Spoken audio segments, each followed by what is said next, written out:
Ahojte Slovensko! Dnes sa porozprávajme o dni, ktorý je vpletený do samotnej duše našej krajiny, o sviatku Sedembolestnej Panny Márie.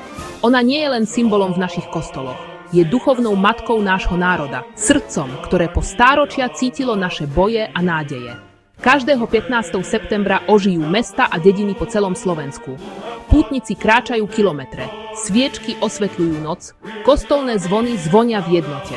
Nie je to len tradícia, je to živá, dýchajúca pripomienka, že sme spojení, nech už nás život zavedie kamkoľvek. Sedembolestná Panna Mária predstavuje silu v utrpení. Zamyslite sa, 7 bolestí, 7 momentov bolesti, no nikdy nestratila nádej. To je duch, ktorý vidím v našich ľuďoch. Cez historické búrky, cez časy radosti a bolesti sme stáli spolu, presne ako ona.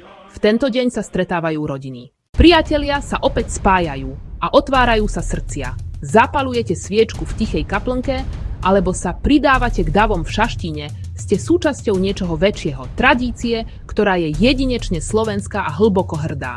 Takže keď oslavujete, nájdite si chvíľku, aby ste pocítili tú hrdosť. Pamätajte na silu v našich koreňoch, krásu v našej viere a jednotu v našich srdciach. Pretože Sedembolestná Panna Mária nie je len príbehom z minulosti, je našou prítomnosťou a našou nádejou do budúcnosti. Udržujme jej ducha nažive Slovensko. A nech svet vidí, koľko srdca máme.